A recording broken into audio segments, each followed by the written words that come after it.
देखिए इस वीडियो में हम एसएससी सीजीएल 2022 टीयर 2 का एनालिसिस करेंगे और देखिए ये पूरा डाटा रैंक आईक्यू से लिया गया है, तो इसका पूरा क्रेडिट रैंक आईक्यू को जाता है।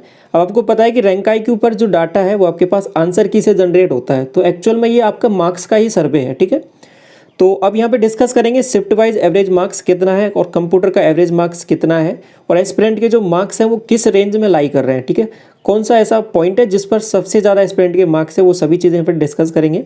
साथ में कितने मार्क्स पर आपके क्या रैंक बन रही है वो सभी चीज़ें डिस्कस करेंगे। तो एक्चुअल में ये 1,19,478 कैंडिडेट का डाटा है। ठीक है, तो यहाँ पे सभी चीज़ें देखेंगे कि किस तरीके से चीज़ें यहाँ पे चल रही हैं। ठीक है, तो आपको अच्छे से समझ में आएंगी। तो सबसे पहले देखिए शिफ्ट वाइज एवरेज मार्क्स के बारे में बात करूं तो ये जो मार्क्स है आप यहाँ पे देख पाओगे, तो ये 2 तारीख का है आपका 247 मार्क्स। ठीक है, 247.81, ये आपका 238 है, 242 और 247। तो ये जो मार्क्स की रेंज है ये वाला और ये वाला, ठीक है, लगभग बराबर से हैं 2 तारीख में और 7 तारीख में। लेकिन जो सबसे कम मार्क्स आ रहा है एवरेज का वो 3 तारीख का आ रहा है, मतलब जो ये 3 तारीख की शिफ्ट है वो टफ साइड में है। ठीक है, तो इसको आपको नॉर्मलाइजेशन में फ़ायदा होने वाला है इसके रेस्पेक्ट में बाकी शिफ्ट के। तो अब किसी को बेस माने जैसे कि 7 तारीख 2 तारीख लगभग बराबर से ही हैं, तो 247 मार्क्स को बेस मान के करेंगे तो इसमें आपके पास 9 मार्क्स यहाँ पे जुड़ जाएंगे। तो सिंपल सा एक ये है, तो 9 से 10 मार्क्स का यहाँ पे सीधा सीधा आपको देखने को मिल रहा है कि नॉर्मलाइजेशन होगा और इसको 3 तारीख को फ़ायदा मिलने वाला है। 6 तारीख को भी फ़ायदा होगा, लेकिन ये इतना आपके पास टफ नहीं है कंपेरेटिवली 3 तारीख के। हालांकि जो ऑर्डर में बात करूँ 2 तारीख और 7 तारीख को लगभग बराबर सा माना है यहाँ पर, इस मार्क्स के बेसिस पर इतना डाटा आ रहा है। फिर उसके बाद में डिफ़िकल्टी लेवल में फिर 6 तारीख का है और फिर सबसे ज़्यादा जो डिफ़िकल्ट है वो आपके पास 3 तारीख का आ रहा है। तो ये इस तरीके से सबसे ज़्यादा फ़ायदा इसको होगा, फिर इसको होगा, फिर इन 2 और 7 में से जिसको बेस मानते हैं उसके रेस्पेक्ट में चीज़ें चलेंगी। ठीक है, ये चीज़ें समझ में आई। अब इसके बाद में देखिए अगर मैं कंप्यूटर के मार्क्स हैं वो उसको हटा दूँ, मतलब जो डिसक्वालीफाइड कैंडिडेट हैं, जो मिनिमम क्राइटेरिया है आपका, तो उसको हटा दें, जो आपको मैंने डिस्कस किया था इससे प्रीवियस वीडियो में, तो उसको हटा दें तो फिर आपके पास चीज़ें किस हिसाब से चलेंगी। तो देखिए एवरेज मार्क्स है वो थोड़ा बढ़ जाएगा। वो क्यों बढ़ जाएगा? क्योंकि यहाँ पे सिंपल चीज़ें यही है कि जैसे जैसे वो मार्क्स आपके पास कंप्यूटर के लोअर साइड में जो टॉपर बंदे होते हैं उनके कंप्यूटर में मार्क्स भी आते हैं। ठीक है, तो जैसे जैसे मार्क्स अगर ओवरऑल बाकी सब्जेक्ट में आपके कम है तो कंप्यूटर में भी कहीं ना कहीं कम होते हैं। तो उसी तरीके से ये आपके पास यहाँ पे देखने को मिल रहा है ट्रेंड। तो 2 तारीख में आपके पास ये एवरेज बढ़ गया है, पहले आपके पास कम था यहाँ पर। ठीक है, ये 247 था, अभी 254 हो गया, सभी बढ़ गया यहाँ पे। तो लेकिन चीज़ें जो हैं अभी भी उसी तरीके से हैं।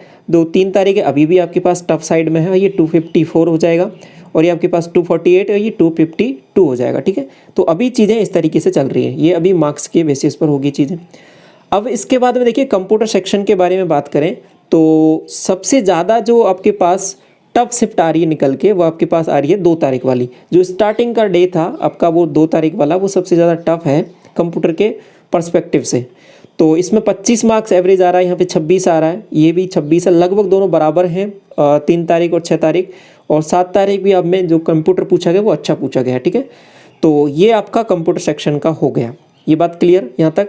एवरेज मार्क्स, ये एवरेज मार्क्स है आपका। अब इसके बाद में देखिए number of student in range of raw marks के बेसिस पे आपको यहाँ पे चीज़ें देखने को मिलेंगी। ये आपके पास क्युमुलेटिव फ्रीक्वेंसी है, मतलब क्या है कि सिंपल इतने रेंज तक, जैसे कि मैं 340 तक बात कर रहा हूँ, तो 330 से 340 की रेंज में आपके पास टोटल इससे ऊपर के कैंडिडेट इतने हो जाएंगे। ठीक है, तो अब मिनिमम मैंने यहाँ पे ले लिया 330, तो 330 तक आपके पास 207 कैंडिडेट हो जाएंगे। सिंपल सा मतलब ये हो जाएगा। तो 340 आपका ये क्राइटेरिया लिया, तो ये बात समझ में आ रही है आपको। तो अब ये जुड़ती हुई जाएंगी, ये वैल्यू बढ़ती हुई जाएंगी और ये पर्टिकुलर उस रेंज को आपको बता रहा है कि 350 से 360 के बीच में 2 कैंडिडेट हैं, यहाँ से आपके पास 24 कैंडिडेट हैं।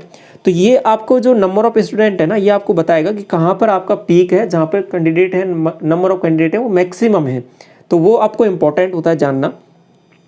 तो सबसे ज़्यादा आप देख पा रहे होंगे जो कैंडिडेट अवेलेबल हैं, क्योंकि उस पीक के बाद में ऐसा होता है ना, ऐसे कैंडिडेट होते हैं तो इस पीक पर यहाँ पे सबसे ज़्यादा होते हैं। इसके इधर भी साइड, लेफ्ट साइड और राइट साइड, दोनों साइड कैंडिडेट है वो घटते हुए जाते हैं। तो ये पीक कहाँ पर आया, इस पीक के बारे में बात करूँ मैं, तो ये आपके पास 250 से 260 के बीच में है, ये 250 से 260 के बीच में है अभी। तो इसमें 12,350 कैंडिडेट अवेलेबल है, बात क्लियर। और 260 के बीच में अब जैसे जैसे मैंने बताया था ना कि ऊपर की इस हायर साइड में जाओगे तो भी घटता जाएगा, इधर साइड आओगे तो भी घटता जाएगा। तो इधर 240 से 250 में 11,905 है, या 10,801 है, या 9,361 है। और इधर मैं बात करूँ, ये आपके पास 11,883, ये 10,619 कैंडिडेट, ये इस तरीके से चल रही हैं चीज़ें। अब इतने मार्क्स तक ये जो पीक आया है आपका यहाँ पर, इतने मार्क्स तक आपके पास 56,848 कैंडिडेट पहुँच चुके हैं। बात समझ में आई आपको? तो अब मैं बात करूँ, जैसे 230 से 240 10,801 कैंडिडेट हैं, और इसमें अब 230 से ऊपर के जो कैंडिडेट हैं वो आपके पास 79,554 ये आपके पास कैंडिडेट अवेलेबल है। तो 96,636 कैंडिडेट कहाँ तक अवेलेबल है? आपके पास 210 मार्क्स तक अवेलेबल हैं।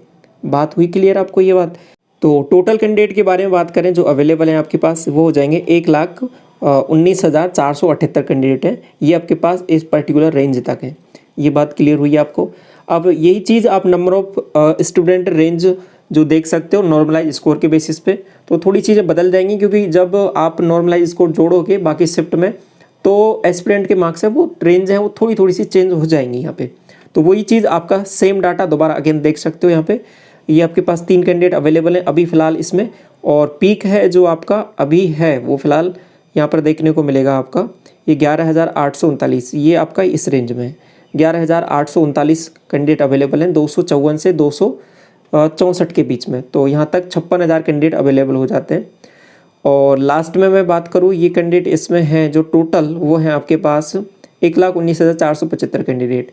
तो ये बात आपको क्लियर रही थोड़ी सी। और एक लास्ट चीज़ मैं यहाँ पे बता रहा था कि नंबर ऑफ़ स्टूडेंट हैं जो कंप्यूटर मार्क्स के बेसिस पर मैं बात करूँ तो उसको देखिए थोड़ा सा। तो आपको पता है कि 60 मार्क्स का टोटल था, उसमें 55 से 60 के बीच में 8 कैंडिडेट अवेलेबल हैं, और 50 से 55 के बीच में 87, और ये रेंज इस तरीके से चल रही है। ये आपके पास 609 कैंडिडेट अवेलेबल हैं, और यहाँ पे 35 से 40 के बीच में ये 10,623 कैंडिडेट अवेलेबल हैं। ठीक है, ये सभी कैंडिडेट हैं। डाटा जो चल रहा है आपके पास 1,19,478 कैंडिडेट के बीच में ये सब चीज़ें चल रही हैं। ठीक है, अब बाकी जो कैंडिडेट बच गए एक्चुअल में जो पूरा डाटा आएगा उसमें क्या है कि देखो आपको बताइए कि जो एस्पिरेंट थोड़े आपके पास एक्टिव ज़्यादा रहते हैं, जिनके मार्क्स ज़्यादा आते हैं, वही सब चीज़ें इन सर्वे में पार्टिसिपेट करते हैं। ठीक है, तो ये एक्चुअल में जो ये मार्क्स आप यहाँ पे देख रहे हो ना, ये हायर साइड में जो आप एवरेज में यहाँ पे देख रहे हो वो एक्चुअल में हायर साइड है। लेकिन जब एक्चुअल पूरा जो आपके पास रिजल्ट आता है, कंप्लीट बन के आता है, उसमें पूरे कैंडिडेट का जो आपका बन के आएगा, उसमें जो एवरेज मार्क्स है वो आपके पास लोअर साइड में रहता है, क्योंकि उसमें सभी कैंडिडेट होते हैं जिन्होंने एग्जाम में अपीयर हुए हैं। तो वो सब चीज़ें यहाँ पे इस तरीके से चलती हैं।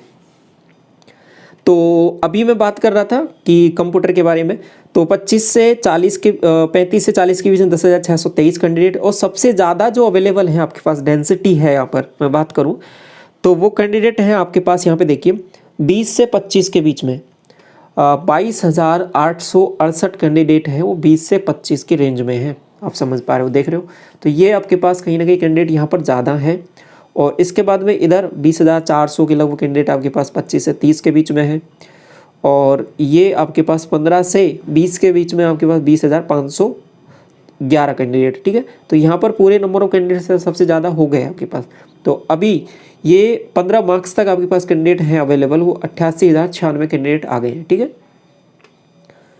अब ये देखिए जैसे जैसे वो रेंज नीचे जाती जा रही है कैंडिडेट कम होते जाएंगे, क्योंकि 10 से 15 के बीच में 4,784, 5 से 10 के बीच में 25, और फिर ये आपके पास 17 कैंडिडेट। तो टोटल ये 92,922 कैंडिडेट का है यहाँ पर डाटा। ठीक है, तो ये आपके पास रेंज है। तो ये इस तरीके से चीज़ें यहाँ पे चली हैं आपके पास, सभी डाटा आपने यहाँ पे देखा। तो कंप्यूटर से सेक्शन के रिलेटेड, और अब बाकी ओवरऑल आपने यहाँ पे रैंक किस हिसाब से चल रही है, कितने मार्क्स पर, ये सभी चीज़ें यहाँ पे आपको यहाँ पे देखने को मिल रही हैं। ये 1,19,478 कैंडिडेट का कंप्लीट डाटा है। ठीक है, अब लास्ट में मैं थोड़ी सी बात करूँ तो एक्सपेक्टेड कट ऑफ, देखिए इस बार जो प्रेडिक्ट करना थोड़ा सा कॉम्प्लिकेटेड है, क्योंकि इसमें बहुत सारी चीज़ें फैक्टर हैं आपके पास मायने रखेंगे इस बार। तो कि और एक और चीज़ इसमें नोटिफिकेशन में मैंने सुबह ही बताया था आपको एक वीडियो में कि जो कुछ पोस्ट के लिए जिनके लिए पहले CPT रिक्वायर्ड होता था, वो इस बार जो कौन कौन से पोस्ट है वो सभी मैंने बता दिया है आपको, नोटिफिकेशन में भी लिखा हुआ है। तो उनके लिए कंप्यूटर का और टाइपिंग का स्टैंडर्ड वो हाई रहेगा। एक चीज़ तो ये है, तो हाई रहेगा, वो कितना हाई रहेगा इसके बारे में कोई अभी क्लैरिफिकेशन नहीं है। मिनिमम मार्क्स आपको पता है जो कंप्यूटर के लिए चाहिए, वो आपको UR कैटेगरी के लिए वो चाहिए, आपका मार्क्स है वो 18 मार्क्स है, और बाकी OBC के लिए 15 है, और SC ST रिजर्व कैटेगरी है उनके लिए आपके पास 12 मार्क्स है। तो ये मार्क्स का ये मिनिमम क्वालिफाइंग मार्क्स है। लेकिन जिनके लिए CPT रिक्वायर्ड था पहले, तो CPT के अंदर जो पोस्ट आती है आपके पास, जैसे ASOME हो गया आपका, और ASONCSS हो गया, और एक्साइज इंस्पेक्टर हो गया, तो इन सभी पोस्ट के लिए आपको ये जो मार्क्स है ये हायर साइड देखने को मिलेंगे, डेफिनेटली देखने को मिलेंगे, क्योंकि उनके लिए अलग क्राइटेरिया, उनकी स्टैंडर्ड हाई चाहिए, तो वो सब चीज़ें नोटिफिकेशन में क्लियरली लिखी हुई है। तो ये सब चीज़ें चलने वाली हैं, तो थोड़ा सा मुश्किलें हैं कट ऑफ को प्रेडिक्शन करना। तो आपको मैं एक आइडिया देना चाहूँ ओवरऑल मेरे अकॉर्डिंग, तो एक्सपेक्टेड कट ऑफ क्या रह सकती है, कट ऑफ के जो मार्क्स है वो मैं आपके साथ शेयर करूँ तो वो कुछ इस तरीके से है मेरे अनुसार कि UR के आपके पास 275 के अराउंड, और OBC के बारे में मैं बात करूँ तो ये आपके पास हो जाएगी 266, और EWS के बारे में मैं बात करूँ तो ये आपके पास हो जाएगा 264, और SC कैटेगरी के लिए बात करूँ तो ये आपके पास हो जाएगी रेंज 245 के लिए, ठीक है, और ST कैटेगरी की ये हो जाएगी आपके पास 230। तो ये कुछ मार्क्स हैं कट ऑफ के, ये मेरे अनुसार रह सकते हैं, ठीक है। तो इन मार्क्स को लेकर ज़्यादा परेशान तो बिल्कुल नहीं होना है। तो बाकी चीज़ें किस हिसाब से चलेंगी ये तो एक्चुअल मार्क्स और आपके पास कट ऑफ आएगी तभी आपको अच्छे से पता चल पाएगा, ठीक है। तो ये चीज़ें हैं। बाकी इस बार एस्पिरेंट के जिनके भी थोड़े बहुत मार्क्स इस बार कम रह गए हैं तो परेशान नहीं होना है, एग्जाम्स आपके पास बहुत पास हैं, वो आने वाली है। क्लासेस आपकी रेगुलर चल रही हैं, कंप्लीट मैथ्स का फाउंडेशन बैच है वो आपके पास चल रहा है ऑलरेडी, तो क्लासेस आपकी प्रॉपर टाइम से हो रही है, तो उनको आप ज़रूर देखें। और PDF आपके पास टेलीग्राम चैनल पे आपको मिल जा रही है, तो वहाँ से आप डाउनलोड करके उनको चेक कर सकते हो, क्वेश्चन प्रैक्टिस कर सकते हो, ठीक है। प्रीवियस ईयर के क्वेश्चन आपको सभी सॉल्व करा दिए हैं, तो वो सभी अवेलेबल हैं। CGL मेंस प्री सभी के सॉल्यूशन आपको अवेलेबल है चैनल पे, वो सभी चेक कर सकते हो आपको, ठीक है। तो ये सब चीज़ें हैं, तो इस वीडियो को यहीं तक रखते हैं। Thank you so much.